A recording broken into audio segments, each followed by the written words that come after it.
l'Empire ottoman, durant son long règne, les waqfs se sont énormément développés. Ils ont connu vraiment un développement exponentiel et formidable, je dirais même.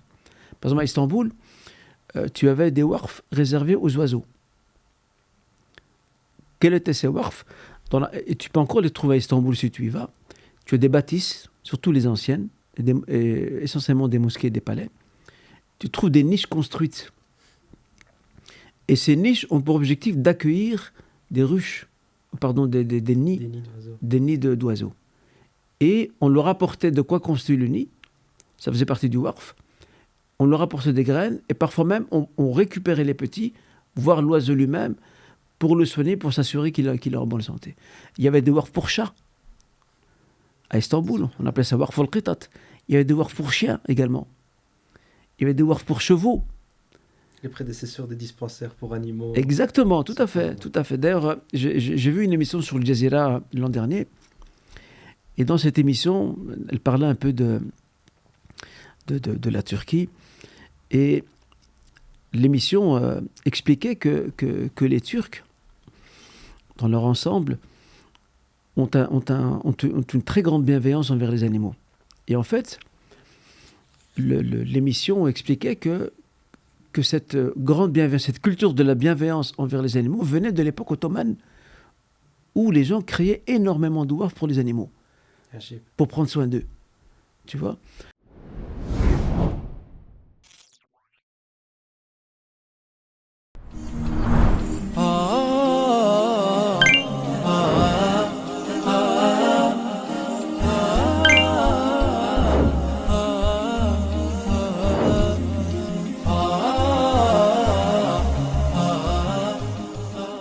Bismillah, alhamdulillah, wa salatu wa salam ala rasulillah. Oustad Djali, c'est un vrai privilège et un plaisir de t'avoir à nouveau pour aborder de nouvelles questions ce soir avec toi. Mashallah, tu brilles. Allahumma barak. Par ta lumière. Mashallah, quelle modestie. Alors Oustad, on s'est réunis aujourd'hui pour parler d'un sujet qui te tient très à cœur et pour lequel tu as développé beaucoup d'efforts pour sensibiliser la communauté ces derniers temps, et c'est la question du waqf. J'ai eu le plaisir d'assister à un séminaire avec toi au sujet du waqf, et ce qui m'avait frappé, c'est à quel point en fait on était déconnecté par rapport à cette question, et pourtant c'est quelque chose qui a marqué la civilisation musulmane à travers les siècles. Ça a permis de répondre à beaucoup de besoins au sein de la communauté musulmane. Mais voilà, c'est quelque chose par rapport auquel on est assez déconnecté. Donc moi, la première question que je voudrais naturellement te poser ce soir, c'est de savoir qu'est-ce qu'un waqf. Alors, bismillah ar-Rahman ar-Rahim, alhamdulillah, wa salatu wa salam ala rasulillah, wa ala alihi wa sahbihi wa man wala. Wa ba'd, barakallahu fik, akhi Khalid, pour cet échange que nous allons bien évidemment passer ensemble, Inch'Allah, et partager ensemble surtout. Effectivement, il faudrait commencer par la définition de ce qu'est le waqf. Alors si je devais donner une définition très simple, très basique, sans entrer dans une série de considérations techniques, je dirais que le waqf consiste en le fait de mobiliser ou d'immobiliser un bien qui nous appartient, dit autrement, de s'en déposséder pour le mettre au service de la collectivité, à savoir que l'intérêt de ce bien, et je vais donner un exemple très rapidement pour illustrer mon propos, l'intérêt de ce bien, c'est qu'il doit pouvoir profiter à un pan de la collectivité ou à la collectivité dans son entièreté. Je prends un exemple. Une personne a par exemple une terre agricole et elle décide de s'en déposséder et d'en faire un waqf, de façon à ce que la production agricole de cette terre puisse revenir à des bénéficiaires que le fondateur du waqf a au préalable désigné. C'est ça le waqf. Très bien. En fait, tu abandonnes un bien qui t'appartenait, tu l'abandonnes, tu t'en dépossèdes sous forme, on va y revenir, sous forme d'aumône, d'aumône durable, c'est-à-dire que on reviendra sur ce point certainement, et il ne t'appartient plus. Désormais, il a une propriété collective. Il sert donc, comme je disais, un pan ou la communauté dans son entièreté. Très bien. Et par rapport à ce qui t'a motivé à lancer, si on peut appeler ça comme ça, une campagne de sensibilisation sur cette question-là, pourquoi avoir choisi ce sujet-là? Alors déjà, je pense qu'il faut remonter à la période du Covid. Durant la période du Covid, j'étais en train de terminer l'écriture de mon nouvel ouvrage consacré à la zakat. Pour lequel je te félicite d'ailleurs, c'est un très beau Maklofik, livre. shukran, maklofik. Et durant cette période où je me suis consacré à rédiger et surtout à finaliser l'ouvrage, parce que je l'ai commencé en 2018, j'étais en contact avec des responsables de mosquées. Et plusieurs d'entre eux, à Bruxelles et aussi en dehors de Bruxelles, sans les citer bien sûr, plusieurs d'entre eux me faisaient part de leur désarroi. À savoir que les mosquées sont fermées pendant le Covid pour raison de confinement.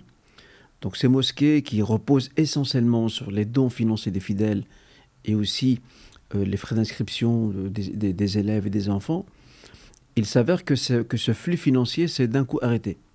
D'accord. Et donc ces mosquées se sont retrouvées en difficulté. Voire même certaines étaient au bord de la faillite.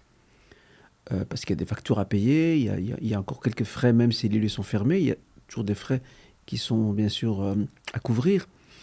Et cette situation m'a beaucoup interpellé. C'était une question que je ne comptais pas aborder initialement dans mon livre sur les zakat. Et j'ai décidé de l'intégrer. Mais de façon très allusive. Je ne me suis pas trop attardé dessus, me promettant de pouvoir la traiter plus tard, Inch'Allah, pour commencer dans un cycle de conférences et séminaires. En fait, la conclusion que je tire de cet épisode lié au Covid, c'est que tous nos projets communautaires, qui sont pour la plupart constitués sous forme d'SBL, tous nos projets jusqu'à aujourd'hui sont très fragiles. Dépendent beaucoup du don, hein, si je m'abuse. Exactement, ils dépendent énormément des dons des fidèles. Et avec l'appauvrissement de la population, la précarisation galopante qui gagne de plus en plus de terrain avec la crise économique dans laquelle nous sommes maintenant, et la flambée des prix dans tous les domaines, les mosquées elles-mêmes remarquent, si je prends uniquement l'exemple des mosquées, elles remarquent elles-mêmes que le flux de dons des fidèles, je ne parle pas des campagnes qui souvent mobilisent parfois des gens assez aisés qui donnent assez d'argent. Je parle de dons qui sont donnés de façon, on va dire, permanente pendant l'année. Et pas dans des périodes ponctuelles comme les campagnes que mènent certaines mosquées pour réunir des sommes d'argent. Eh bien, on sent qu'il y a quand même une diminution de ces montants. Parce que les gens, voilà, la vie est difficile pour tout le monde. Et pour cette raison, j'étais interpellé par cette question parce que je me suis dit, mais en fait, nous avons une solution qui peut aider toutes nos structures communautaires, celles qui sont présentes maintenant et celles qui, Inch'Allah, existeront dans le futur. Ces structures, si elles se construisent, elles se constituent en véritable waqf, et on parlera, Inch'Allah, dans ce qui va suivre avec toi sur ces différents points-là, elles peuvent se garantir une forme d'autonomie, stabilité et autonomie financière. Ça permettrait même de se projeter à l'avenir, de budgétiser. Bien sûr. Et pour cette raison, je me suis dit que la première étape, c'est d'abord de sensibiliser nos frères et sœurs, les membres de la communauté, sur la thématique du waqf. Parce que beaucoup de gens ne savent pas c'est quoi un waqf. Et donc, d'où l'intérêt de ces conférences et de ces séminaires pour essayer encore de diffuser au maximum on va dire pas la culture, parce que ça c'est une deuxième étape, mais cette conscience de ce qu'est un waqf, la connaissance de ce qu'est un waqf et comment on peut intégrer ce module-là, ce modèle socio-économique dans nos structures communautaires pour leur garantir, comme je le disais, cette viabilité et cette stabilité et autonomie. C'est quand même étonnant qu'on connaisse si peu par rapport à ce sujet, alors qu'il a pourtant joué un rôle important dans l'histoire. Un sujet d'ailleurs qui te passionne aussi. On a vraiment beaucoup d'exemples de waqf qui ont joué un rôle important et à travers tous les âges, tous les siècles. Pourquoi est-ce qu'il y a en fait cette déconnexion en fait avec cet outil en fait qui peut parer, comme tu l'as dit, à beaucoup de problématiques au niveau financier pour nos structures? Je pense déjà que le fait que nous, musulmans d'Europe et d'Occident, et surtout les communautés maghrébines qui sont à la base des communautés ouvrières. Si tu vas au Royaume-Uni, par exemple, la culture du waqf est très développée. Parce que nous avons affaire à une communauté indo-pakistanaise. C'est une communauté on va dire, de gens qui sont dans le commerce, ils sont dans les affaires. Et donc, ils ont développé cette culture du waqf. C'est pour ça qu'il y a beaucoup de waqf au Royaume-Uni, d'ailleurs qui marche très très bien. Mais vu que nos parents sont venus ici, pour la plupart ouvriers, nos parents, leurs objectifs premiers, c'était de fonder des mosquées, des lieux de culte, une école arabe qui puisse accueillir leurs enfants. Mais ils ne pouvaient pas se projeter plus que ça, en fait. Et c'est sur une base de mutualisation des efforts, de cotisation, chacun sur ses moyens, d'essayer de faire fonctionner donc ces lieux de culte et ces écoles arabes et islamiques. J'en dis autant concernant les nouvelles générations qui sont nées, qui ont grandi ici en Europe et en Occident, qui effectivement, elles ne connaissent pas du tout ce qu'est un waqf. C'est ça, peut-être nos parents, quand nos parents étaient au pays, certainement ils ont dû connaître le waqf, au moins du nom, de par le nom. Mais les nouvelles générations qui sont nées, qui ont grandi ici, ne savent pas ce que c'est un waqf. Voire ces générations n'ont jamais entendu parler de ce concept-là. Et c'est pour cette raison que il faut vraiment remettre en avant ce genre de projet. Et dans les pays musulmans, il existe aujourd'hui des waqfs. Mais le waqf d'aujourd'hui n'a plus malheureusement, il n'a plus le même rôle qu'il avait autrefois, hélas. Il y a deux raisons. Il y a des raisons qui sont intérieures, donc endogènes, et des raisons extérieures, exogènes. Parmi les raisons intérieures, c'est qu'avec le temps, certains waqfs n'étaient plus gérés correctement, voire certains étaient à l'abandon. Et parmi les raisons extérieures, c'est le colonialisme européen. Qui est venu saper toute cette structure. Bien évidemment. Pour casser cette autonomie financière. Le colonialisme français et anglais particulièrement, dans beaucoup de pays ou de contrées occupées par ces forces coloniales ont confisqué les waqfs. Ils les ont fait passer sous leur autorité. Pourquoi ? Parce qu'à travers l'histoire de l'islam, le waqf a toujours constitué une sorte de contre-pouvoir. Il a toujours été autonome par rapport au pouvoir public. Il n'a jamais été lié au pouvoir public. Il avait son propre mode de fonctionnement, il était tout à fait autonome. Il n'avait pas besoin de l'aide des pouvoirs en place. Et pour cette raison, il a pu rendre d'immenses services dans de nombreux domaines sur lesquels nous reviendrons, Inch'Allah, par la suite. Et il est tombé en pente désuétude. Mais aujourd'hui, il y a encore des waqfs, alhamdoulilah. Alors, les waqfs qui sont les plus florissants, ce sont souvent dans des pays qui sont assez riches, comme les pays du Golfe, comme aussi la Malaisie également, qui ont cette culture du waqf, et c'est souvent lié également aux finances islamiques. En fait, là où tu vois, il y a une règle simple, là où tu vois les finances islamiques florissantes, eh bien sache que généralement ces finances islamiques ont accouché de waqf. D'accord. C'est un bon schéma de pensée à garder en tête pour identifier le... C'est ça, à savoir que ça ne veut pas dire que dans des pays où la finance islamique n'est pas développée, on ne trouve pas des waqfs, on va certainement en trouver, mais dans les pays où la finance islamique est très développée, elle prospère, très souvent, ça donne naissance à des waqfs et ça donne des idées pour créer des waqfs. Parce qu'il y a tout justement des capitaux importants qui peuvent être mobilisés exactement. Pour ces projets. Tu avais parlé au début de la définition que tu as donnée du waqf, et il y a une distinction qui doit être faite entre un waqf et une sadaqa jariya. C'est quoi la différence entre ces deux concepts en fait ? Alors, il s'agit de deux termes qui, en fait, ils sont en certains points de vue similaires et en d'autres points de vue, ils sont différents. Au niveau de la rétribution et du mérite, le waqf et la sadaqa jariya, donc l'aumône durable, se confondent. Parce que dans les deux cas, il s'agit d'une œuvre pieuse que l'on souhaite qu'elle puisse être pérenne. Ça vaut pour le waqf, ça vaut aussi pour la sadaqa jariya. La différence qui va les séparer, les distinguer, c'est que dans le concept du waqf, c'est que tu as un bien qui t'appartient et dont tu t'en dépossèdes pour en faire un waqf, et que tu poses des conditions que le gérant du waqf se devra de respecter. chose que tu ne trouves pas souvent dans une sadaqa jariya. Sadaqa jariya, tu donnes une somme d'argent pour financer le forage d'un puits, pour construire une école, un dispensaire, un orphelinat, tout ça, c'est de la sadaqa jariya. Pour financer un enseignement, par exemple, je sais pas moi, l'enseignement du Coran, par exemple, ou l'alphabétisation dans certaines contrées où l'analphabétisme est très répandu, ça, on sera dans une sadaqa jariya. Là, on est plus dans un mode de financement. On donne de l'argent pour. Alors que dans le waqf, tu as quelque chose, mais tu t'en dépossèdes pour en faire un waqf. Et généralement, c'est un bien. C'est un bien matériel. D'accord ? C'est pas de l'argent. L'argent peut créer du waqf. D'accord ? Mais généralement, un waqf, c'est un bien que tu as et dont tu t'en dépossèdes, tu le mets au service de la collectivité.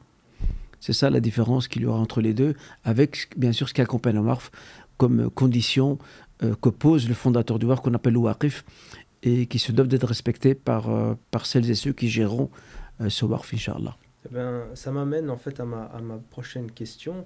Donc on sait qu'un waqf, c'est le fait de mettre à disposition un bien afin que certaines catégories de personnes puissent en bénéficier.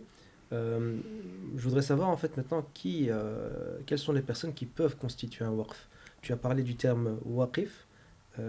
Donc voilà, est-ce que tu pourrais nous en dire plus par rapport à ça ? Peut-être aller d'aller sur qui peut fonder ou créer un waqf, peut-être une remarque très rapide qui mérite qu'on s'y arrête. Parlons aussi de la sadaqa. Je prends un exemple. Tu as des livres. Tu les ramènes à une association. Tu dis, j'offre ces livres à cette association. On appelle ça une donation. C'est un don. On appelle ça aussi en arabe al-hiba. Mais ce n'est pas encore un waqf. Ça devient un waqf si tu le précises. Tu dis, ces livres, c'est un waqf. Parce que si tu fais une simple donation, eh bien, ces livres, si on prend l'exemple ici des livres, ces livres deviennent la propriété de l'association à qui tu les as donnés. Si cette association veut demain les vendre, elle a le droit de le faire. D'accord. Elle en devient propriétaire. Alors que si tes ouvrages, tes livres, si tu en fais un waqf et que tu les confies à une association, cette association n'est pas propriétaire des livres. Elle est juste dépositaire et gérante d'un waqf, que sont les livres. Ce qui signifie que si demain cette association venait à être dissoute, bien, les responsables de cette association ne peuvent pas vendre les livres. Ils doivent les déplacer vers une autre association qui poursuit les mêmes objectifs. Parfait.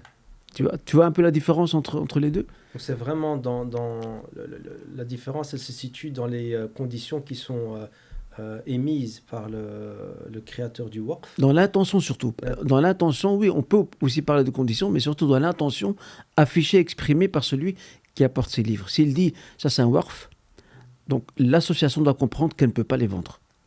Elle doit les laisser là.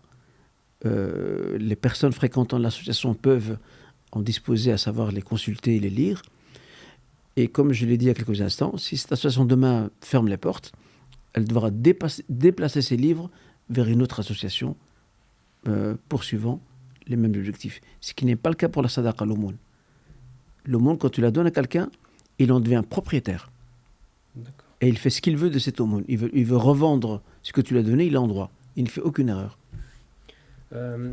Tu nous avais expliqué lors du séminaire qu'à l'époque, c'était surtout les personnes aisées et riches, les rois, les princes, les princesses, qui constituaient des waqf pour répondre à des besoins spécifiques. Aujourd'hui, si on veut avoir un profil des personnes qui peuvent créer un waqf, qu'est-ce qui serait en fait à quelles conditions est-ce qu'on devrait répondre? Est-ce que tout le monde peut constituer un waqf ou est-ce qu'il faut avoir certains statuts pour pouvoir le faire? C'est quoi l'idée ici?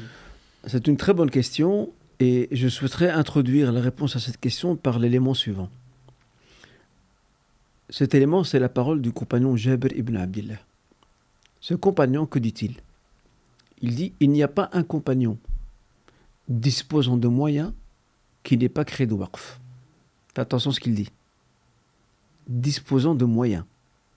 Donc c'est que ce compagnon est aisé pour créer un waqf. Et donc c'est entré dans les mœurs, c'est devenu une culture sociétale que pendant des siècles, c'était généralement les gens riches, aisés, qui créaient des waqf. C'était des savants, c'était des notables, des sultans, des princes, princesses, des commerçants, des mécènes qui créaient les waqf. Ce qui fait que le waqf à l'époque, sa constitution n'était pas, elle n'était pas accessible au grand public, entre guillemets, on va dire à la populace. C'était une élite qui créait le waqf. Et aujourd'hui, les choses ont changé. Aujourd'hui, le waqf, il ne faut pas nécessairement être riche pour créer un waqf. D'accord. J'ai donné l'exemple là tout à l'heure. Tu as des livres. Ces livres, au lieu qu'ils restent dans ta bibliothèque, parce que tu ne t'en sers plus, au lieu qu'ils restent là, fais-en un waqf et tu es récompensé pour ça. Surtout si tu sais que ces livres sont utiles, peuvent être profitables. Et quand je dis que tu en fais un waqf, ce n'est pas nécessairement des livres religieux. C'est aussi des livres profanes, qui parlent de sciences, de médecine, histoire, géographie, et que tu mets à disposition d'une association en précisant ton intention et ta motivation d'en faire un waqf. Tu n'as pas besoin d'être riche pour le faire. Tu as par exemple, tu es menuisier par exemple. Tu as du matériel de menuiserie. Tu t'es reconverti dans un autre domaine professionnel, mais tu as encore les outils. Alors ces outils, soit tu les gardes pour souvenir, ou alors tu peux les vendre. Et il y a une troisième option qui s'offre à toi. C'est que tu fais de ces outils un waqf. D'accord. Tu viens auprès d'une structure, tu dis voilà, je vous offre mes instruments, j'en fais un waqf, de manière à ce qu'ils restent là. Et toutes les personnes qui viendront dans votre structure, qui seront formées, d'accord, les apprentis, ici nécessairement, qui viendront se former, utiliseront ces outils. Et devant Allah Azza wa Jal, tu gagnes une immense récompense. Bien sûr. Non seulement tu as fait un waqf, mais tu as permis à des gens de se former grâce à ces outils que tu as mis à disposition de cette association. Et ça vaut comme les livres là tout à l'heure. Si demain l'association arrête cette activité, eh bien, elle se doit de transférer ces outils-là vers une autre structure qui poursuit un objectif tout à fait identique. Donc c'est aujourd'hui, alhamdoulilah, le waqf est beaucoup plus accessible qu'auparavant. Pour le créer, bien évidemment. Ça m'amène à une autre question, Oustad. C'est de savoir, en fait, au-delà des exemples que tu viens de citer, quel type de waqf on pourrait constituer et qui pourrait avoir un gros impact au niveau sociétal. Est-ce qu'il y a des exemples concrets que tu pourrais donner pour peut-être inspirer ceux et celles qui nous regardent par rapport à ça? Alors, ce qu'il faut, dans un premier temps, souligner, c'est qu'il faut avoir de la créativité dans le domaine du waqf. Chacun doit voir, à son niveau, quelle serait la contribution qu'il pourrait apporter, pas seulement à la communauté, mais aussi à la société. Parce qu'il faut savoir que le waqf ne s'adresse pas seulement aux musulmans, il s'adresse aux êtres humains tout court. Voire même, on y reviendra, il s'adresse même aux animaux. Il s'adresse même à l'environnement. Le waqf peut être de différentes sortes, et chacun doit pouvoir voir à son niveau ce qu'il est capable de faire, ce qu'il peut offrir à la collectivité, et je préfère le terme collectivité que communauté, à la collectivité en guise de waqf. Je le rappelle, il peut participer au financement d'un waqf, il peut participer à ce qu'il crée lui-même un waqf, ou à ce qu'il se dépossède de ce qu'il a. Je ne sais pas, on a parlé de matériel, on a parlé de livres, et qu'il offre ça sous forme de waqf. Il y a une multitude de pistes qui peuvent s'offrir à nos frères et sœurs qui veulent créer un waqf. Les ASBL, par exemple, c'est des waqf. Parce que le principe de l'ASBL, c'est que c'est un collectif de personnes qui se réunissent pour poursuivre ensemble les mêmes objectifs. Et si cette ASBL génère des entrées financières, ces entrées financières n'appartiennent pas à quelqu'un de la structure. Donc l'association porte bien son nom. On appelle ça association sans but lucratif. C'est ça un waqf. En fait, un waqf n'a pas pour objectif, quand on va en parler certainement, quand il est rentier, il n'a pas pour objectif de s'enrichir, même s'il fait rentrer beaucoup d'argent. Il a pour objectif de réinjecter cet argent dans certains projets qui puissent être utiles à la communauté et à la collectivité. Et les exemples ne manquent pas. Nous avons, par exemple, on a besoin aujourd'hui de clubs pour jeunes, on a besoin... Ça peut être un immeuble. Bien sûr, on a besoin de bibliothèques, nous avons besoin de, comment dirais-je, de centres ou plutôt de services de médiation, je mets ça au pluriel. Il y a une multitude de projets. Du matériel audiovisuel. Bien sûr. Pour pouvoir enregistrer. Tout à fait. Un matériel audiovisuel peut aussi devenir un WARF. On peut acheter une caméra et dire, voilà, celle-ci, je la mets à disposition d'une ASBL pour des projets. Tout à fait. Et ça devient un WARF. Et tu peux même demander un loyer dessus. Alors tu me dis, mais est-ce que c'est pas contradictoire? Non, c'est pas contradictoire. Parce que cet argent que tu vas faire rentrer, tu vas pas mettre dans ta poche. Cet argent, tu vas l'utiliser pour pouvoir améliorer et entretenir ton matériel. C'est un WARF. Et ben voilà, c'est vraiment des bonnes idées que tu nous as données là. Parmi bien d'autres, bien sûr. Tu as parlé d'un WARF rentier qui s'oppose à un WARF non rentier. C'est une distinction importante qu'il faut faire quand on parle de la problématique du WARF. C'est quoi la différence entre les deux et pourquoi c'est important de faire cette distinction? Un WARF rentier, c'est un WARF qui génère des revenus financiers. D'accord. Un WARF non rentier, c'est un projet, une structure qui, comment dirais-je, ce WARF-là, en fait, il est dépourvu de ça. Une mosquée, par exemple, ou une école, sont considérés comme des WARF non rentiers. Et cette problématique, elle s'est posée dans l'histoire de l'islam, parce qu'une mosquée ou une école, sur le temps long de l'histoire de l'islam, cette question s'est posée dans le sens où il faut financer cette mosquée. Il faut l'entretenir. Parfois, il faut l'agrandir. Il faut payer l'imam, il faut payer celui qui fait le mu'adhin, il faut payer aussi l'enseignant du Coran, de la langue arabe ou des sciences islamiques. Il faut payer les enseignants qui donnent cours dans une école. Il faut de l'argent pour ça. Alors, qu'ont fait les mécènes de l'époque, et j'utilise le terme mécène à dessein, pour être large dans mon propos, tu fais entrer dedans qui tu veux, des savants riches, comment dirais-je, des princes, des princesses, des sultans, des gouverneurs, et ainsi de suite. Ils ont coiffé les WARF non rentiers par des WARF rentiers. Autrement dit, ils ont adossé à des WARF non rentiers des WARF rentiers. Et il n'est pas rare dans le livre d'histoire d'entendre que tel mécène a créé une école, a fondé une école, et il a créé un WARF pour l'école. Pour qu'il soit autonome financièrement et viable. Pour que l'école puisse continuer à fonctionner. Parce que d'où on va apporter cet argent pour payer les enseignants, pour entretenir les lieux, pour s'occuper des étudiants. À l'époque, c'était des internats pour le pire des cas. Ces internats, il faut pouvoir couvrir les besoins de ces étudiants. En nourriture, en soins, et ainsi de suite, en vêtements, en livres. Eh bien, il y avait toujours un WARF qui était là, rentier, qui génère de l'argent, donc des revenus financiers, qui sont réinjectés dans le WARF non rentier. C'est ça, en fait, Donc, c'est nécessaire, quand on pense à un WARF, de faire en sorte qu'il soit toujours associé à un projet qui puisse amener des ressources financières pour pouvoir... Ça, c'est dans l'absolu, bien évidemment. On a des cas de WARF qui n'ont pas besoin de ça. J'ai donné l'exemple de livres, par exemple. Un livre, si tu déposes des livres sous forme de WARF, ou des outils, par exemple, de plomberie ou de menuiserie, de n'importe quel autre domaine, que tu les transformes en WARF, ça n'a pas nécessairement besoin de... On va dire, ce n'est pas dépendant d'un WARF rentier.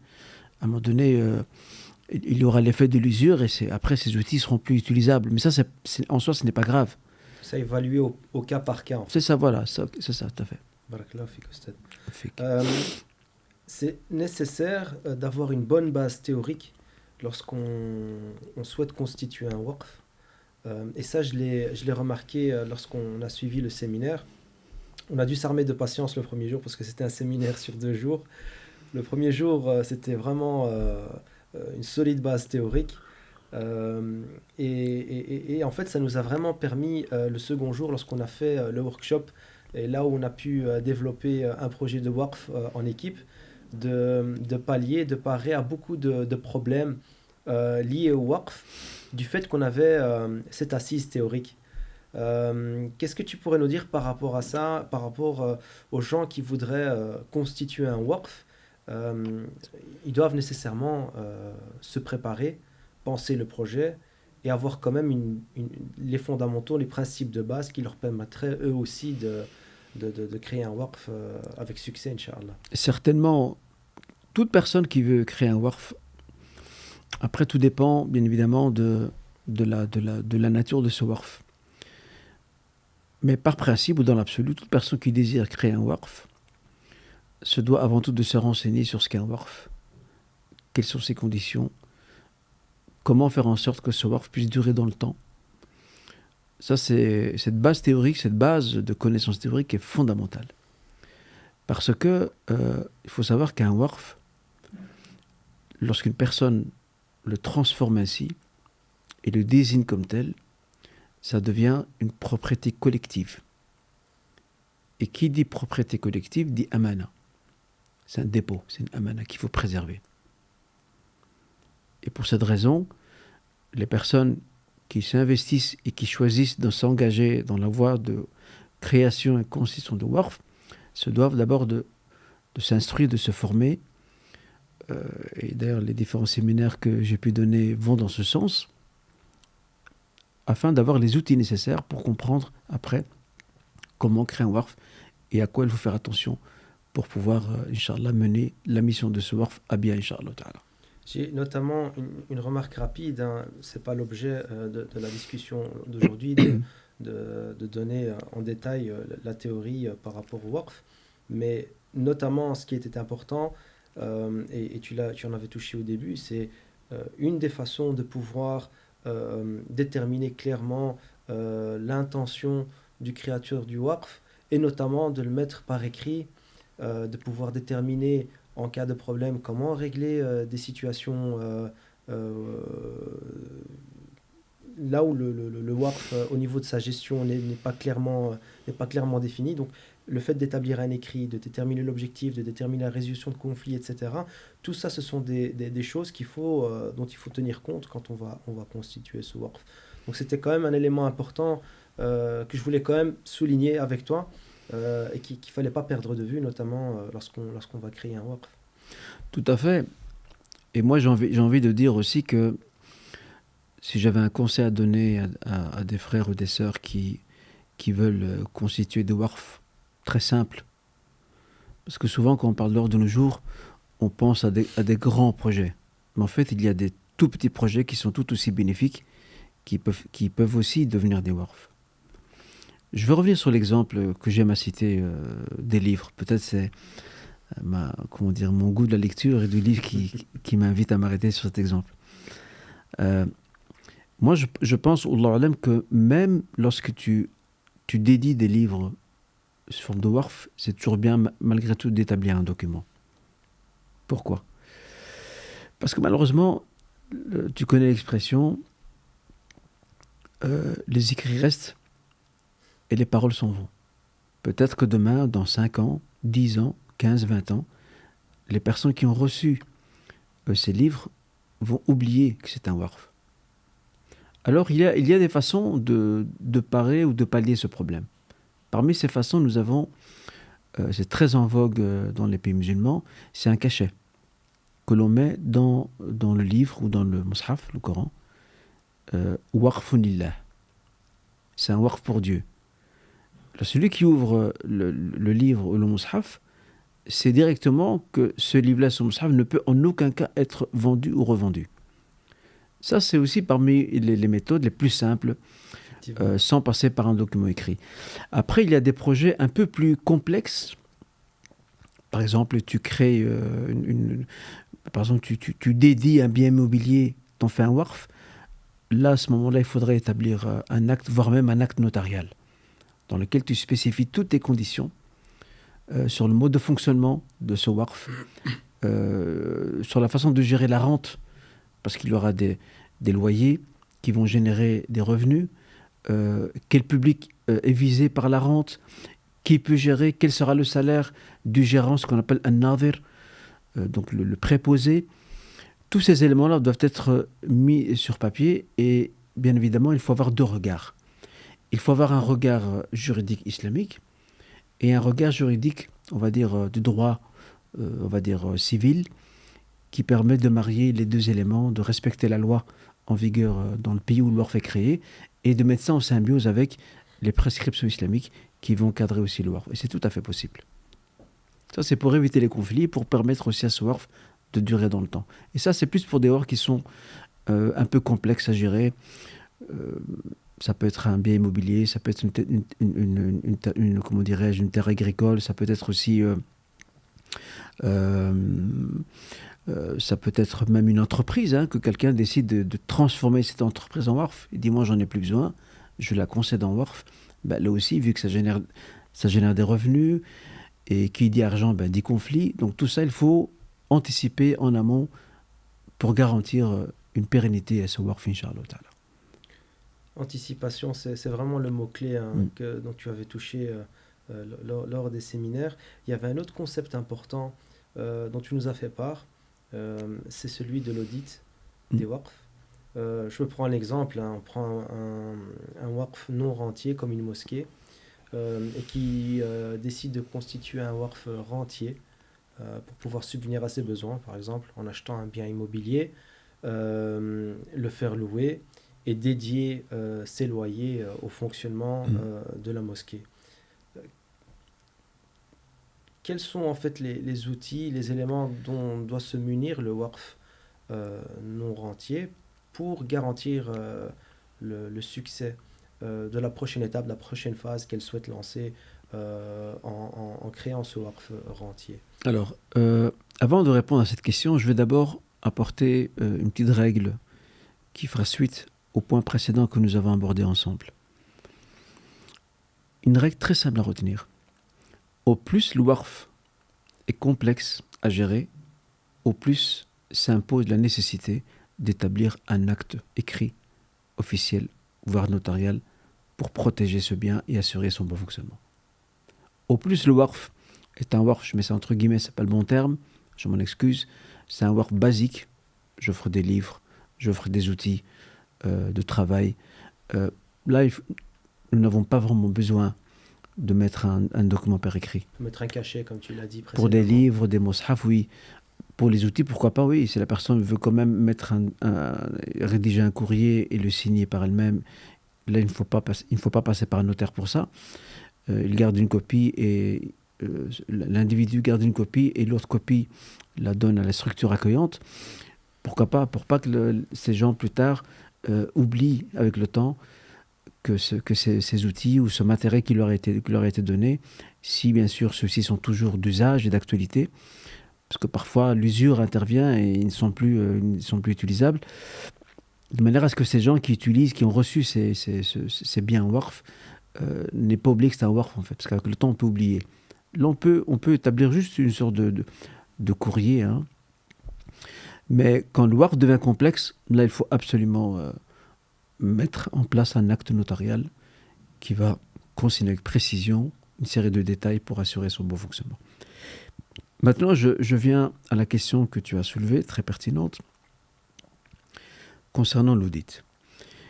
J'ai envie de dire dans un premier temps que l'audit n'est pas propre à une structure ou à un waqf non rentier qui va s'adjoindre à un waqf rentier.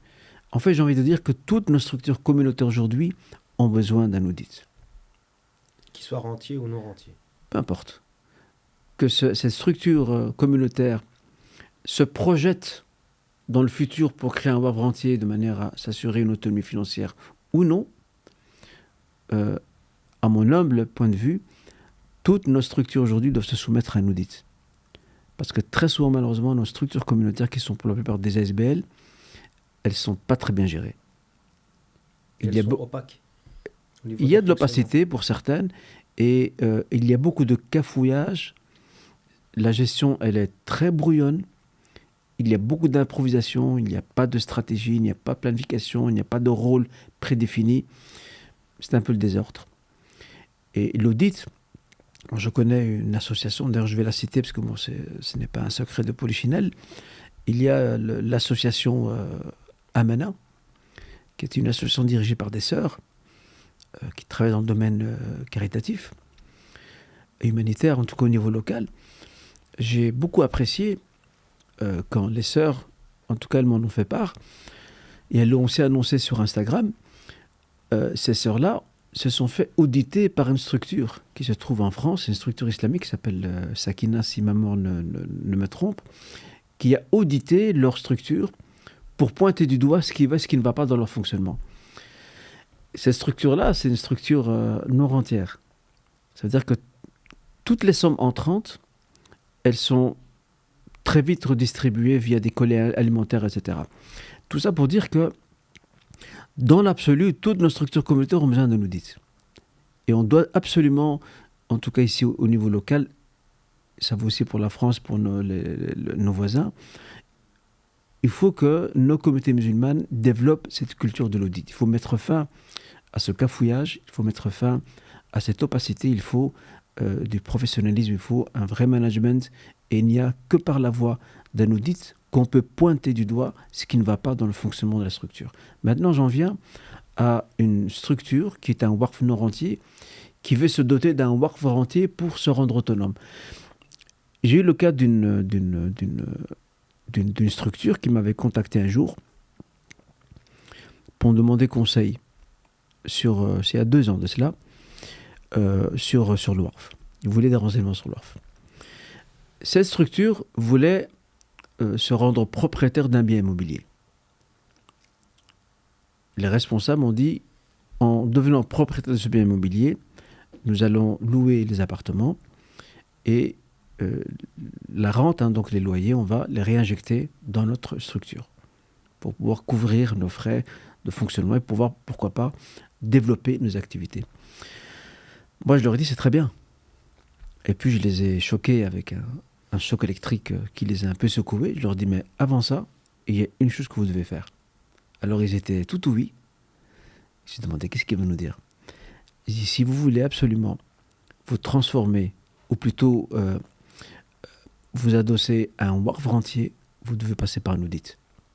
Parce que là, votre structure, pour le moment, vous la gérez et les défauts ne sont pas tout à fait visibles. Parce que c'est une structure, très modeste. Chacun couvre l'autre vous voyez, on se couvre mutuellement dans le mode de fonctionnement, on ferme les yeux sur l'un ou l'autre aspect, on est très conciliant. Mais quand tu as des sommes financières assez conséquentes qui entrent par mois et sur une année, tous tes défauts de fonctionnement dans ta petite structure vont apparaître au grand jour. Ils vont être exacerbés de par l'augmentation. Exactement. Parce qu'il y a des flux financiers importants qui entrent, et ces flux financiers vont demander une très bonne gestion, pas seulement financière, mais même administrative. Et souvent, ces structures n'ont ni l'un ni l'autre, très souvent, sans généraliser bien sûr. Donc il est important de passer d'abord par un audit, ensuite seulement, une fois qu'on a pointé du doigt ce qui ne va pas dans le mode de fonctionnement de la structure, et que la structure travaille pour améliorer ses points, après seulement lancez-vous dans la création d'un waqf rentier. Là, vous aurez les reins solides pour pouvoir gérer ce waqf. Donc, si je peux synthétiser ce point-là, finalement, il faut développer une culture de l'audit pour garantir le bon fonctionnement de nos ASBL, d'un waqf et de manière générale de nos structures. En fait. Tout à fait, parce que la culture de l'audit dans nos structures communautaires, c'est une culture qui est quasi absente. Au Royaume-Uni, là où je vais souvent, je prends l'exemple de Londres que je connais bien, la culture de l'audit est très développée. Il y a des structures islamiques qui se dédient pleinement à ça. Je prends l'exemple d'une des structures qui s'appelle Beacon Mosque. Beacon Mosque, si tu retournes sur leur site internet, tu vas même voir leur méthode de travail. Et ces structures, elles ne proposent des audits qu'aux mosquées. Juste les mosquées. Et il y a d'autres types d'audits pour des associations qui travaillent dans le domaine éducatif, dans le domaine sportif, etc., culturel, voire. Tout ça pour dire que c'est très développé là-bas. Il serait également très pertinent et très urgent même de développer ça aussi chez nous. Et je pense aussi, je termine là-dessus, que si nous développons la culture de l'audit, dans nos structures communautaires, je pense qu'il y aura beaucoup moins de conflits. Parce qu'il y aura plus de transparence, plus de confiance. Et une meilleure gestion. Il y aura beaucoup moins de conflits. Et finalement, si je peux rajouter un autre avantage de l'audit, et je crois que c'est le point le plus important quand on constitue un WARF, c'est de garantir sa pérennité, de par le fait qu'on garantisse un bon fonctionnement, et donc on lui donne une plus grande durée de vie sur la longueur, quoi. Donc finalement, c'est certain. C'est du win-win. Tout à fait, parce que même le WARF rentier, tu peux, chaque année, le soumettre à un audit, même ton WARF rentier, de manière à ce que tu aies un regard extérieur sur ta façon de gérer ce WARF rentier. Et peut-être que ta gestion pose une série de problèmes et qu'elle mérite d'être améliorée. Parce que l'objectif, c'est quoi aujourd'hui ? Avec les moyens qu'on a aujourd'hui, que nous possédons aujourd'hui, en termes de gestion, en termes de management, etc., ce que les anciens n'avaient pas, ne connaissaient pas. Cette culture de la gestion du management, aujourd'hui, on doit la mettre à profit pour rendre ces projets et ces WARF et les structures communautaires qui sont les nôtres, les rendre efficaces. Tu as le don d'anticiper sur mes questions, Oustad, parce que j'allais te dire tout justement, c'est pas nécessairement donc on ne doit pas nécessairement partir d'un point de départ négatif où la structure est mal gérée, mais l'audit peut tout simplement servir à apporter des plus là où c'est possible et à affiner certains modes de fonctionnement pour être plus efficace, comme tu l'as tout justement dit. Tout à fait, il faut toujours viser l'excellence. Même si on sait que l'excellence dans l'absolu n'existe pas, mais au moins se rapprocher de celle-ci. Et nous avons la parole du prophète sallam. Le prophète sallam dit Inna Allah yuhibbul mar idha amila amalan atqana. Dieu aime un individu qui, lorsqu'il mène une action, il l'a parfait. Et on doit trouver ce tampon de la recherche de l'excellence dans nos projets. Et l'audit peut aider dans ces directions. Oustad, je voudrais te demander de me donner peut-être quelques exemples historiques dans la création des WARF qui te viennent à l'esprit et qui pourraient inspirer celles qui nous regardent à la création de WARF dans un futur proche, Inch'Allah. Les exemples ne manquent pas. Dans l'histoire de nos sociétés musulmanes, tu pars de l'Andalousie en passant à l'époque où l'Andalousie était musulmane, pendant 8 siècles, en Andalousie, au Maghreb, au Mashriq, jusque dans les pays de l'Asie du Sud-Est, la Malaisie, l'Indonésie, ainsi de suite. Nous avons des milliers d'exemples de WARF. Et tu serais même étonné de certains types de WARF, et je vais en parler dans quelques instants. D'abord, revenons sur les débuts du WARF. On a souvent tendance à dire que le premier WARF dans l'islam est celui de Uthman ibn Affan.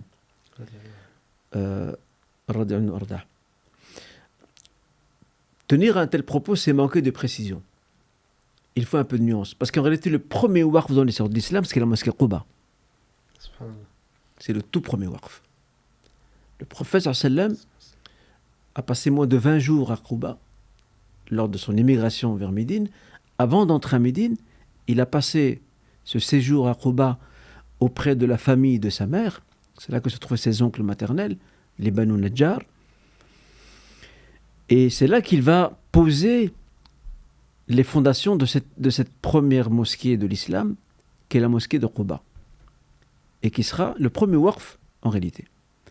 Alors maintenant, tu dois certainement te poser la question et te dire, mais dans ce cas, d'où vient cette idée reçue selon laquelle le WARF de Uthman serait le premier WARF de l'histoire de l'islam? En fait, c'est très simple.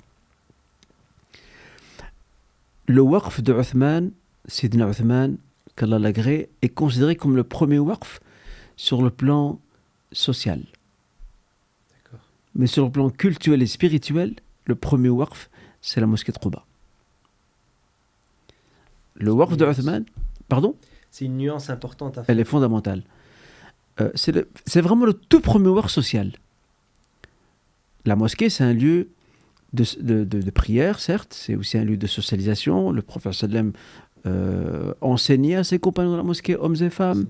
Il donnait son sermon, il rencontrait des délégations. Donc il y avait une vie très animée dans la mosquée.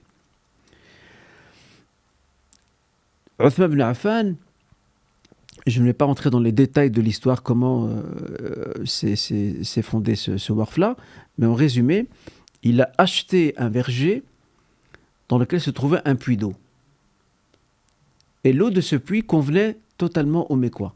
Les Mécois, au début, dans leur début à Médine, avaient du mal à s'habituer à consommer l'eau de Médine. Mais ils ont trouvé que cette eau propre à ce puits-là leur convenait parfaitement. Uthman l'a racheté. Un commerçant juif, médinois, il lui a racheté, il a donné le prix fort, et quand il l'a racheté, il a dit je le laisse fi sabilillah. Ce terme-là, je le laisse fi sabilillah, signifie je le concède en waqf à la communauté, à la collectivité. Et ce waqf aujourd'hui existe toujours. Après autant d'années. Après autant de siècles surtout. 15 siècles. Il existe toujours. Il y a des centaines de palmiers dedans. Et le puits est toujours existant. Il est toujours présent. Il produit toujours de l'eau. Maintenant, ce waqf de Uthman est aujourd'hui sous la tutelle du ministère de l'Agriculture saoudien. Pourquoi ? Parce que vu qu'il y a des palmiers, c'est une terre agricole, elle produit des dattes. Et que fait le ministère ? Qui est maintenant on va dire qui a la tutelle, hein. Le ministère joue le rôle du nadhir, comme je disais tout à l'heure, le fameux gérant du waqf, le préposé. Et donc, les récoltes de dattes sont revendues au marché. Une partie de ces recettes sont réinvesties dans l'aide d'orphelins et de familles pauvres, et le reste est réinjecté dans la mosquée prophétique. Ce waqf est toujours existant aujourd'hui. Je peux en citer d'autres. Omar al-Khattab est un waqf. Même si son waqf aujourd'hui est à l'abandon, du côté de Khaybar, c'était aussi une terre agricole. Parmi les waqf aussi que nous avons aussi un waqf qui est très peu connu. Il y a ce qu'on appelle, en arabe on appelle ça waqf al-asbila. C'est-à-dire ? Al-asbila, c'est le pluriel de as-sabil, sabilul ma'. Je ne sais pas de votre côté à vous, au Maghreb, mais en tout cas, nous, au nord, à Tanger, on appelle ça Sabila. D'accord. C'est quoi Sabila ? C'est une fontaine d'eau qui se trouve dans des zones urbaines. Et tout le monde peut aller se servir. Ça c'est un waqf. C'est un peu comme les robinets qu'on met à disposition dans certains quartiers et tout le monde peut se servir. C'est ça. Ça, on appelle ça Sabila. Au Maroc, on appelle ça Sabila. En tout cas, je ne sais pas si c'est le cas pour tout le Maroc, mais en tout cas, dans le nord, du côté de Tanger, on appelle ça Sabila. Bon, ça se perd maintenant, malheureusement, parce que maintenant, vu qu'il y a les gens ont tous une distribution d'eau dans leur maison. Mais moi, j'ai connu ça dans les années 80, à l'époque, j'étais adolescent. J'allais au Maroc, je me souviens que dans certains quartiers, je voyais ce fameux robinet ou cette fameuse fontaine. Et les gens venaient se servir. Ils remplissaient leurs bidons, leurs bouteilles. Et c'était même un espace de socialisation. Pourquoi ? Parce que les gens apprennent à se connaître. Et parfois même, on voit des gens qui ne venaient plus. Et on se demandait, mais où est passé un tel ? Et on apprend qu'il est décédé ou qu'il est malade. S'il est décédé, on va faire les condoléances à sa famille. S'il est malade, on va lui rendre visite. Donc il y avait cette fameuse sabila, ce waqf d'eau. L'objectif n'était pas seulement de récupérer de l'eau, de remplir ses bouteilles et ses bidons. C'est aussi un lieu de rencontre et de socialisation. Donc c'est aussi un peu le but du waqf. Il y a plusieurs bénéfices. En fait. Il y a plusieurs bénéfices, bien évidemment. Parmi le waqf aussi, on avait ce qu'on appelle Quffatul Khubz, le panier de pain. Ça, c'est dans l'Empire ottoman. Et dans l'Empire ottoman, qui a duré 6 siècles, l'Empire ottoman, durant son long règne, les waqfs se sont énormément développés. Ils ont connu vraiment un développement exponentiel. Et formidable, je dirais même. Par exemple, à Istanbul, tu avais des waqfs réservés aux oiseaux. Quels étaient ces waqfs ? Et tu peux encore les trouver à Istanbul si tu y vas. Tu as des bâtisses, surtout les anciennes, et essentiellement des mosquées et des palais. Tu trouves des niches construites. Et ces niches ont pour objectif d'accueillir des ruches pardon, des nids, des nids d'oiseaux. Et on leur apportait de quoi construire le nid. Ça faisait partie du waqf. On leur apportait des graines et parfois même on récupérait les petits, voire l'oiseau lui-même, pour le soigner, pour s'assurer qu'il est en bonne santé. Il y avait des waqf pour chats. À Istanbul, on appelait ça waqf al-qitat. Il y avait des waqf pour chiens également. Il y avait des waqf pour chevaux. Les prédécesseurs des dispensaires pour animaux. Exactement, tout à fait. D'ailleurs, j'ai vu une émission sur le Jazeera l'an dernier. Et dans cette émission, elle parlait un peu de la Turquie. Et l'émission expliquait que les Turcs, dans leur ensemble, ont une très grande bienveillance envers les animaux. Et en fait, l'émission expliquait que cette grande bienveillance, cette culture de la bienveillance envers les animaux venait de l'époque ottomane, où les gens créaient énormément de waqf pour les animaux, pour prendre soin d'eux. Tu vois, qu'est-ce qu'il y avait comme waqf? Les écoles. Les écoles dans l'histoire d'Islam, avant l'avènement des États-nations aujourd'hui, les écoles n'étaient pas dirigées par les États. Les écoles, c'était des écoles privées avant la lettre. Et ces écoles-là, c'était des waqf. À savoir qu'elles étaient adossées à des waqf rentiers, de manière à ce qu'elles puissent fonctionner. Les bibliothèques, des centres de traduction, comme celui fondé par le calife Abbasid al-Ma'moun à Bagdad, donc Baytul Hikma, la maison de la sagesse, où il y avait des départements de traduction, il y avait des départements de composition, il y avait une bibliothèque très riche. Des imprimeries sans doute aussi. Imprimerie, non. Imprimerie, parce que l'imprimerie, elle est apparue bien plus tard. Mais il y a eu des manufactures qui fabriquaient du papier. Ça a été emprunté aux Chinois. Et Baytul Hikma, par exemple, à Bagdad, c'est un waqf. Il fonctionnait avec des fonds de waqf. Donc il y avait un fonds financier qui était là pour garantir l'autonomie de la structure, pour payer les traducteurs, pour payer les auteurs. Je vais même t'étonner. En Ouzbékistan, il y a un observatoire. Il est encore existant. Je ne pense pas qu'il fonctionne aujourd'hui. Cet observatoire, il a plus de 10 siècles. Et c'était un observatoire qui servait de centre de recherche pour des astronomes musulmans qui travaillaient, qui écrivaient même dans ce centre-là, dans cet observatoire, sur le domaine dans le domaine scientifique de l'astronomie, des astres, la façon de calculer le temps, etc. Eh bien, cet observatoire fonctionnait sous forme de waqf. Il avait un waqf rentier qui lui était adossé et qui lui permettait de couvrir les frais de fonctionnement de cet observatoire. Prédécesseur de la NASA. Tout à fait, vraiment. L'achat de matériel, l'achat des livres, payer aussi les chercheurs. Qu'est-ce qui a permis à nos savants, à travers toute l'histoire de l'islam, de nous produire un patrimoine aussi riche que le nôtre, dans tous les domaines, pas seulement dans le domaine religieux, dans le domaine scientifique, philosophique, historique, etc. Qu'est-ce qui a permis ça? C'est les waqf. La plupart de ces savants étaient rattachés à des waqf.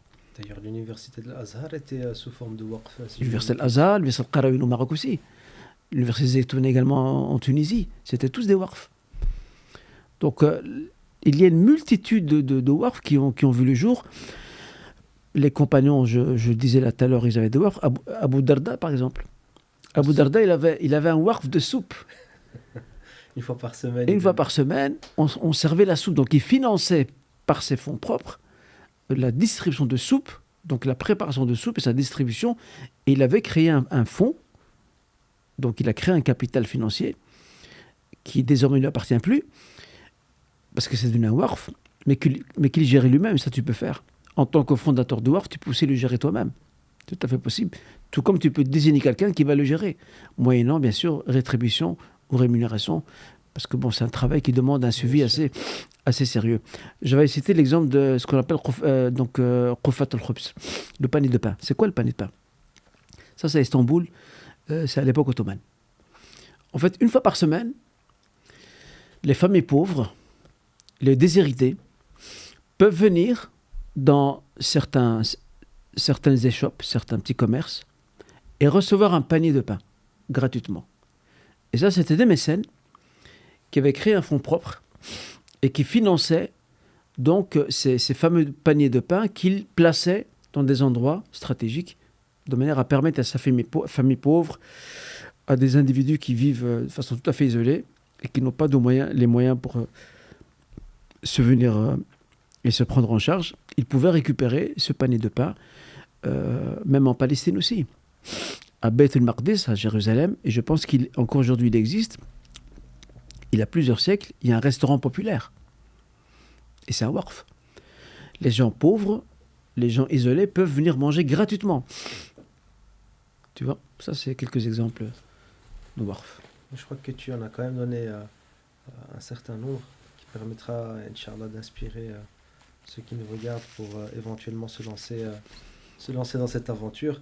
On arrive malheureusement tout doucement à la fin de notre conversation qui était vraiment passionnante, Oustad. Comme d'habitude, alhamdoulilah. En ce qui me concerne moi, les points principaux que je retiendrai, c'est que finalement, premièrement, tout le monde peut constituer un waqf. C'est plus quelque chose qui est réservé uniquement aux personnes aisées. Aujourd'hui, on peut créer un waqf avec des moyens modestes. Et on peut même créer un waqf via ce qu'on appelle, dans le pays du Golfe, ça se fait souvent, un financement participatif. Ah oui, effectivement, il y avait un site dont tu nous avais parlé. Tout à fait. Et qui mettait en avant certains projets. Il met en avant certains projets, tu peux suivre l'évolution de ces projets. Et c'est un financement participatif. Chacun donne ce qu'il veut. Excellent. Tu peux donner 5 euros, tu peux donner 10 euros, tu peux donner 20 euros, 100 euros, 300, 1000 euros, ce que tu veux. Et tu fais partie, à ce moment-là, même avec une somme minime, tu fais partie de celles et ceux qui ont participé à la fondation d'un waqf. Et ça, c'est le financement participatif aujourd'hui est une très bonne voie pour pouvoir faire participer le maximum de gens, chacun selon ses moyens, pour avoir, Inch'Allah, la même rétribution et récompense auprès d'Allah Azza wa Jal, en étant un acteur dans la création d'un waqf. Et alors, une question, Oustad. Attention, hein, ces sites-là dont je t'ai parlé, et dont j'avais parlé lors du séminaire, c'est pas le premier venu qui crée un site pour venir duper et permets-moi l'expression, arnaquer les gens. C'est des sites qui sont contrôlés. Il y a des audits, il y a des certifications qui sont décernées pour assurer un minimum de sérieux à ces structures-là, parce que c'est quand même des sommes assez importantes qui sont données et concédées à ces sites-là qui ensuite passent au financement de ces projets. Et dans la création d'un site qui permet la constitution de cagnottes participatives, comme tu l'as cité, est-ce que à ce moment-là, on peut en faire un waqf en soi, ou est-ce que ça participera à la constitution d'un waqf, ce type de site comment est-ce qu'on... C'est une bonne question. Tu poses une très bonne question. En fait, quand tu réunis des capitaux et que tu décides d'utiliser ces capitaux pour financer des projets de waqf, les financer soit par la création de ces waqf ou par l'entretien de certains waqf qui sont déjà existants. On appelle ça en arabe as-sunduq al-waqfi. C'est une caisse de waqf. Tu vois ? Et qui s'alimente. Et qui chaque fois on injecte. Et il faut à chaque fois la réalimenter. Et il y a deux façons d'alimenter cette caisse, as-sunduq al-waqfi. La première façon, c'est via le financement participatif, comme on l'a indiqué il y a quelques instants. Ce qu'on appelle aujourd'hui, parmi les modes en vogue, le crowdfunding, par exemple. Bien sûr. Et une autre façon, c'est que ce sunduq waqfi, donc ce fonds de waqf, ou cette caisse de waqf, investit une partie des sommes récoltées dans des projets rentables, pour gagner dessus, pour se faire une marge qui va être réinvestie de nouveau, à une condition que les projets, ça peut être une société, ça peut être un commerce, à la condition que les projets dans lesquels on va investir une partie, une marge, d'accord, un pourcentage de ce sunduq waqfi, donc ce fonds de waqf, il y a une condition, c'est que ces projets dans lesquels on va investir ces sommes comportent le moins de risques possible. Parce qu'il faut oublier que cet argent-là, ce n'est pas le tien. Bien sûr. C'est l'argent de la collectivité. Donc il faut être beaucoup plus prudent. C'est un avoir public, malul am. Donc il faut être prudent. Ce n'est pas comme ton argent à toi. Bon, même ton argent à toi propre, tu dois faire attention. Mais davantage attention quand il s'agit de... Parce que ce sont des dons, ça. Ce sont des dons avec l'intention de faire un waqf ou de financer des waqf. Donc il faut que le projet comporte le moins de risques possible. Et à ce moment-là, tu tires des marges bénéficiaires que tu réinjectes dans son dor et ça repart de nouveau dans des projets et ainsi de suite. Donc voilà, c'est des pistes, machallah, que tu donnes qui pourraient servir, Inch'Allah, à l'avenir. Donc, tout le monde peut constituer un waqf, c'est pas les idées qui manquent. Il faut être créatif. Hein. Voilà, il faut être très créatif. Ça va rejoindre un des points que je comptais également énumérer, mais ça doit pas nécessairement être un méga projet. Ça peut être comme celui que tu as cité du compagnon Abu Darda qui tout simplement a mis de ses biens propres pour permettre à des gens de manger de la soupe une fois par semaine. Ça peut être les paniers de pain. Donc ça peut être très modeste, mais voilà, l'intention doit être là et le kamalou lillah, comme on dit. Je vais te donner un exemple. J'étais en Malaisie au mois de mai passé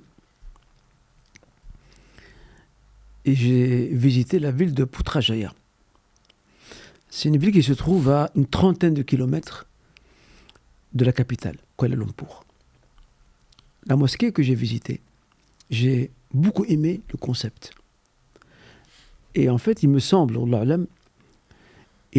qu'en Malaisie, la Malaisie qui est l'un des bastions, l'une des patries du financement, de la finance islamique, il y a beaucoup de structures là-bas qui travaillent dans ce domaine-là, qui ont développé des institutions qui investissent dans la finance islamique. Donc, comme je l'ai dit tout à l'heure, là où tu vois la finance islamique prospérer, tu vois une culture du waqf développée.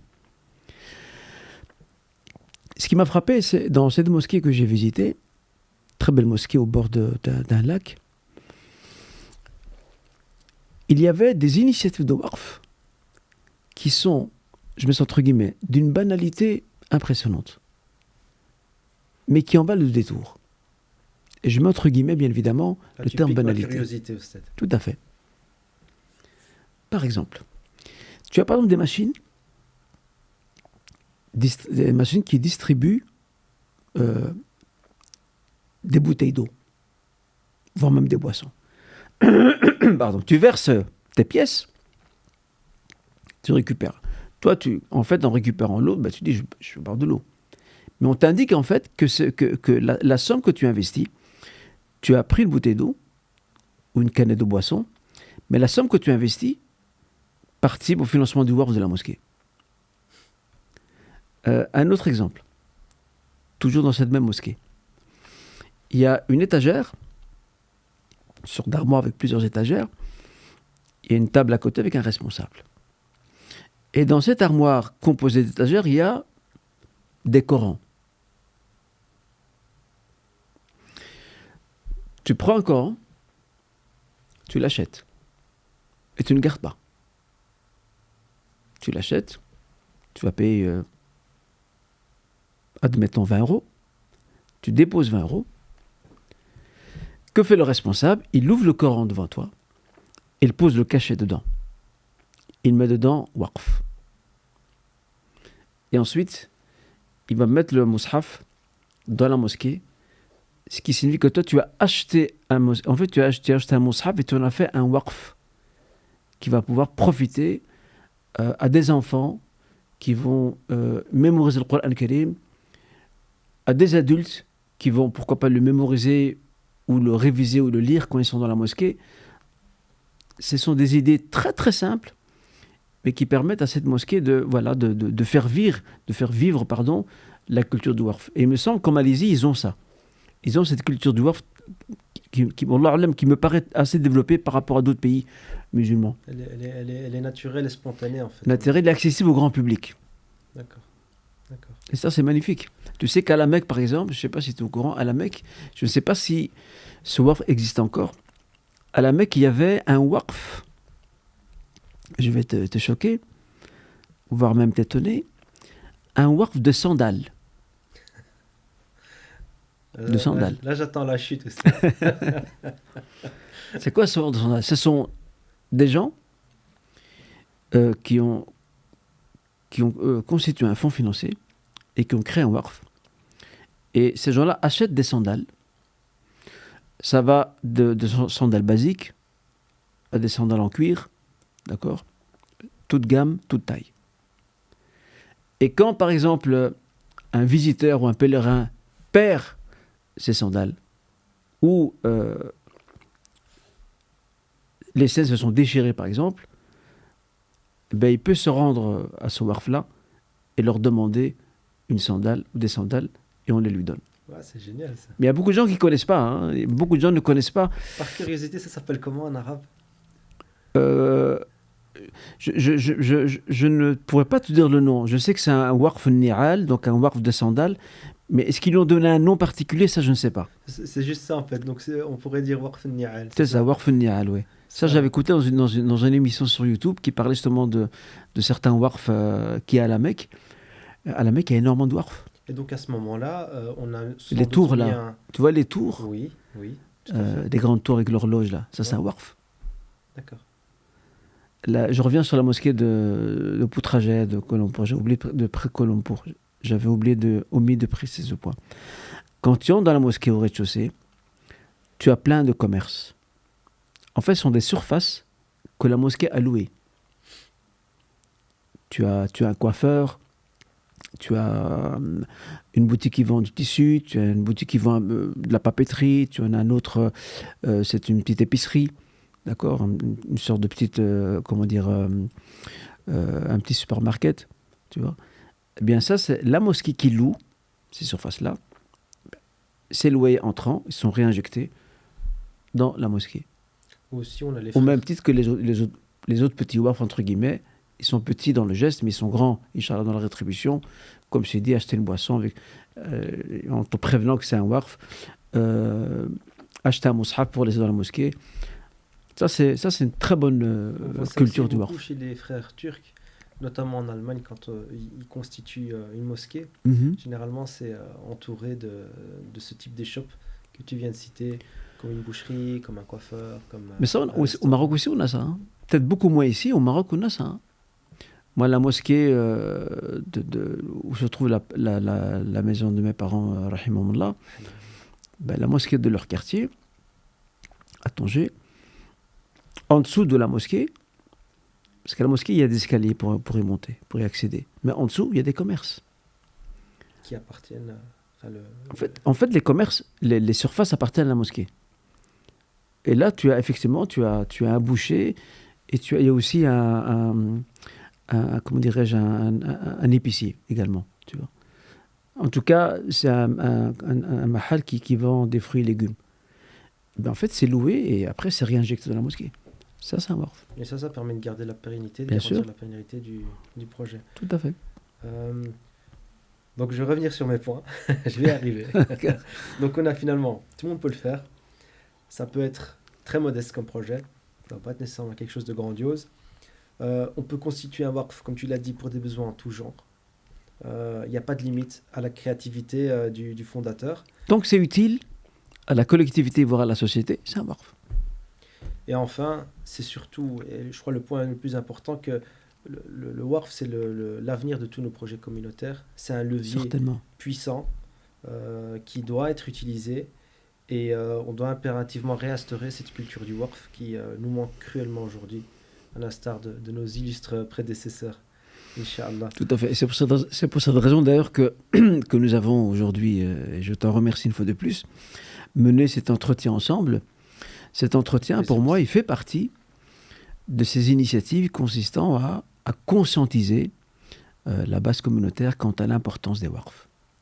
Et de mon point de vue, nous devons aller dans cette direction, à savoir développer auprès de la base communautaire, développer cette culture du waqf. Et comme tu l'as très bien dit, ce n'est pas nécessairement des méga projets, ça peut être des petits projets, mais il faut en fait, il faut inscrire ça dans le geste. Et bien les réfléchir, bien les exécuter et y mettre le professionnalisme et le sérieux qui s'impose pour que ça soit pérenne, pour que le projet puisse durer, Inch'Allah, sur le temps.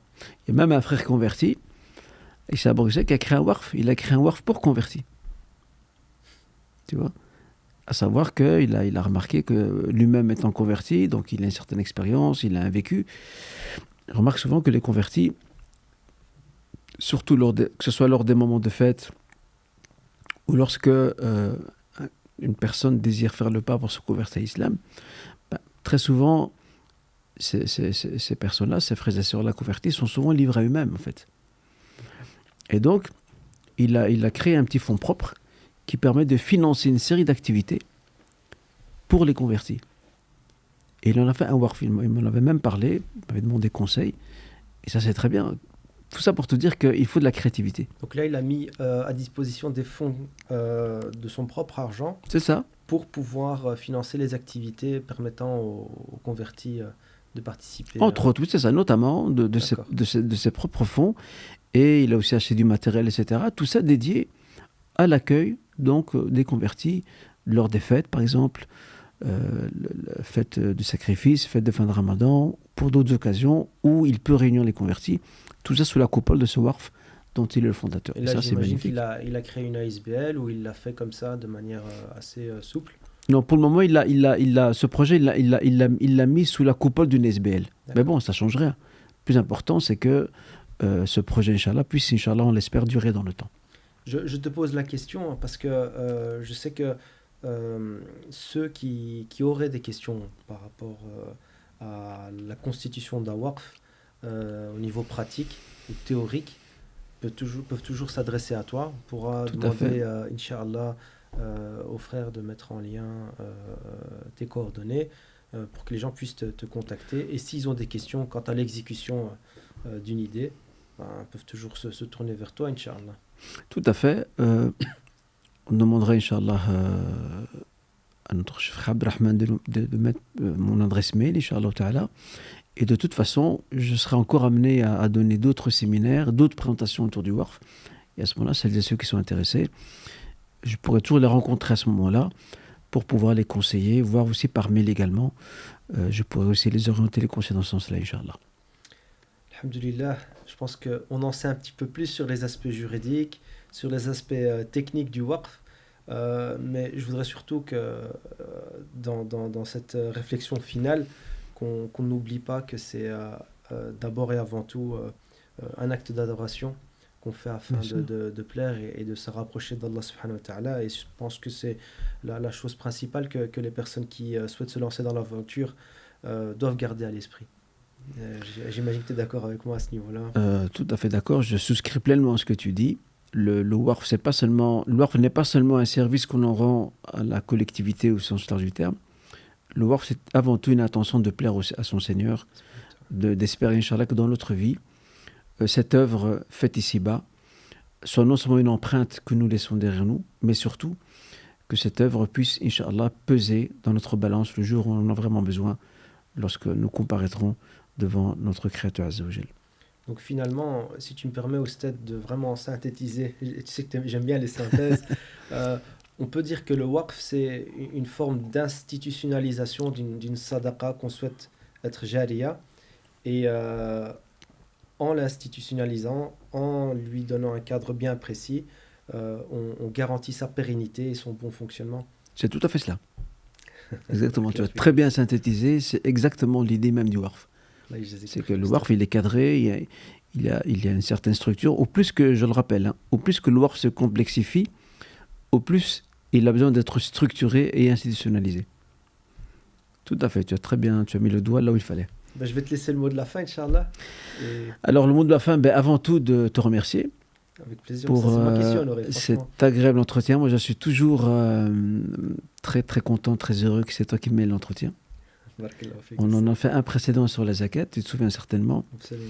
Et j'espère qu'on en fera d'autres. Ce ne sera pas le dernier.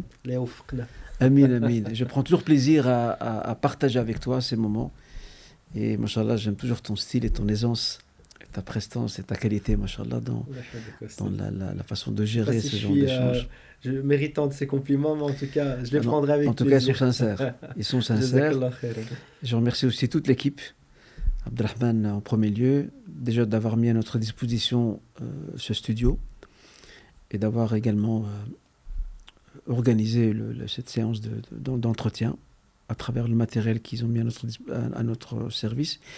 Et la dernière chose que j'ai envie de dire, c'est qu'il ne faut surtout pas se laisser freiner lorsqu'on veut faire une bonne chose, une bonne action. Je pense que quand nous sommes encore vivants, Allah Azza wa Jalla nous donne de nombreuses opportunités. Il nous offre de nombreuses opportunités pour faire le bien, pour se rendre utile.